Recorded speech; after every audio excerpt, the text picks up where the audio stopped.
वाली बहू। शादी के पहले से ही विभा को कपड़े धोने का बड़ा शौक था। कभी नल के नीचे तो कभी तालाब के पास। अरे मेरी नीली वाली लुंगी नहीं दिख रही है। विभा की अम्मा, कहाँ रखी है लुंगी? अरे वो तो विभा ने परसों ही धोकर रखी थी आपकी अलमारी में, देखो वहीं होगी। वो ना मैंने आज धो दी, मुझे लगा कि गंदी हो गई होगी। अरे कैसे गंदी हो गई थी? उसे तो मैंने पहना भी नहीं। हे भगवान, इस लड़की के कपड़े धोने की आदत से परेशान हो गया हूँ मैं। जितना तो घर में राशन नहीं आता, उससे कहीं ज्यादा डिटर्जेंट पाउडर का खर्चा है। इसकी शादी करवा दो, शादी जाए अपने घर में ही करे काम, फिर चाहे घर के कपड़े धोने हो या पूरे गांव के। हाँ ठीक बोल रही हूँ, देखता हूँ मैं कोई लड़का। वो दिन भी आ जाता है जब विभा को देखने लड़के वाले आ जाते हैं। लड़की मुझे अच्छी लगी। होने वाली सास कहती है, बेटी अगर कुछ पूछना है तो पूछ लो। वैसे तो हमारी लड़की बहुत ही शर्मीली है, जो बोल दो वो मान लेती है, इसे क्या पूछना होगा। अरे कैसी बात कर रही हो माँ, मुझे इन लोगों के घर रहना है, सवाल तो कई है। हाँ हाँ बेटा, पूछ लो ना, क्या पूछना है। आप लोगों के घर कपड़े कौन धोता है? सास का मुंह बन जाता है। देखो, अगर तुम ये कहना चाहती हो कि तुम्हें कपड़े धोने नहीं आते तो सुन लो, कपड़े मैं ही धोती हूँ, लेकिन तुम्हारे आ जाने के बाद मैं रुमाल तक नहीं धोऊंगी। अरे चुप रहना भाग्यवान, बहू बेचारी घर आई नहीं, उसे डराना शुरू कर दिया। वो क्या है ना बिटिया, अभी तक तो ये कल्लू की माँ ही धोती थी, लेकिन अब तुम्हारे पापा तो दहेज में वॉशिंग मशीन देंगे ही। तभी विभा की माँ बोल पड़ती है, सवाल भी पूछा तो क्या। वैसे भाई साहब, मशीन की तो फिर भी कपड़े धोने की कैपेसिटी होती है, मतलब जो बिटिया दे रहे हैं ना विभा, इसे कपड़े धोने का बहुत शौक है। ये आप लोगों के क्या, आस पड़ोस गांव मोहल्ले सबके कपड़े धो दे और उफ तक ना करे।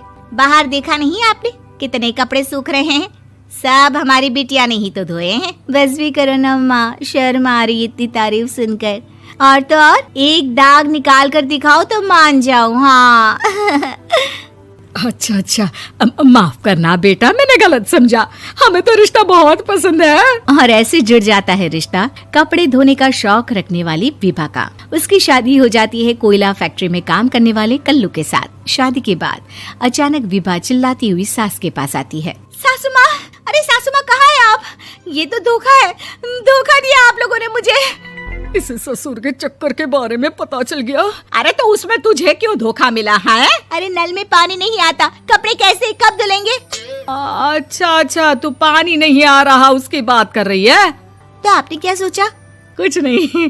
अच्छा हाँ, तेरी माँ ने कहा था कि कपड़े धोने का शौक है तुझे, याद आया मुझे। शौक शौक बोलकर कपड़े धोने वाले मेरे जुनून को कम ना आके सासू माँ, कपड़ा धोना मेरा गुरूर है। तभी पति भी वहाँ आ जाता है। अभी अभी मैंने इसे सनी देओल की फिल्म दिखाई है, उसी के डायलॉग मार रही है माँ। अच्छा सुन, साफ साफ बता रही हूँ, पानी सुबह 4 से 6 और शाम को 10 से 12 आता है, समझी? विभा टाइमिंग सुनकर हैरान हो जाती है। ये क्या भूतों का मोहल्ला है? सुबह 4 बजे उठकर कौन कपड़े धोता है? 4 बजे टंकी में पानी जाता है, फिर सारा दिन धोना ना, किसने मना किया? अरे कैसी बात कर रही हैं? 200 लीटर की टंकी में कितने कपड़े धो लूंगी मैं, सुबह ही उठ जाऊंगी मैं। अब क्या था, विभा सुबह 4 से लेकर रात के 12 बजे तक कपड़े ही धोती रहती। एक रोज सास पड़ोस से निकलकर कहीं जा रही होती है कि साथ वाली कहती है, हाँ कल्लू की माँ, जरा ये बताओ कि 2 साड़ी है, 2 ब्लाउज और एक पेटीकोट और एक नाड़े वाला लंबा कच्छा। हाँ तो? अरे तो क्या, कितना लोगी धुलाई ये बताओ। धोबन दिख रहे हैं हम क्या? हमारे पति सरकारी नौकरी से अभी अभी रिटायर हुए हैं और बेटा सुपरवाइजर है कोयला फैक्ट्री में। धोबन समझ रखा है हमें। हाय रे कल्लू की अम्मा, माफ कर दो, वो तो मोहल्ले में यही सब बता रहे थे कि तुमने बहू को कपड़ा धुलवाने के काम में लगा दिया है। सास को पड़ोसन की बात सुनकर गुस्सा आ जाता है। वो घर पहुंचती है जहां घर के बाहर ही इतने सारे कपड़े सूख रहे होते हैं जितने कि किसी धोबन के घर पर। अरे ओ कल्लू की दुल्हन, बाहर निकल। माँ जी यहीं आ जाओ, बाथरूम में चादर धो रहे हैं हम। अरे अभी हम धोते हैं, तुमको बाहर निकलो। ये आस पड़ोस वाले बोल रहे हैं कि हम बहू से कपड़े धुलवा कर उसे कपड़ा धोने वाली बना दिए हैं। अरे छोड़ो ना माँ जी, किन लोगों की बातों में आती हो? आस पास के लोगों का तो काम ही होता है कि वो किसी तरह सास बहू को लड़ा दे। बहू सारे घर के कपड़े धोती है, ये क्या कम है? बोलिए। सास को भी लग जाता है कि वो बहू का ये सनकीपन नहीं छुड़वा सकती, इससे अच्छा है कि खुद ही चुप हो जाए। एक रोज सास और बहू मंदिर जाते हैं, जहाँ सास की साड़ी वहाँ खड़ी भीख मांगने वाली से मिलती है। माँ जी क्या बात है, आपकी साड़ी उस भिखारन से कितनी मिल रही है ना? हाँ हाँ देखो तो, दोनों की साड़ी मिल रही है। क्या बात है कल्लू की अम्मा, तुम खुद को तो अफसर की बीवी बताती हो और ऐसी सिंपल सी प्लेन साड़ी पहनकर घूमती हो। सिंपल और प्लेन नहीं है ये साड़ी। तो क्या सोने के धागे से फूल बने हैं? कुछ भी सासू माँ, कुछ भी। हाँ बने थे इस साड़ी में सोने के धागे से फूल। मेरे पति लेकर आए थे मद्रास से स्पेशली मेरे लिए 10,000 की। ताहे भाई साहब इस भिखारन के लिए भी सेम टू सेम साड़ी लेकर आए होंगे 10,000 की।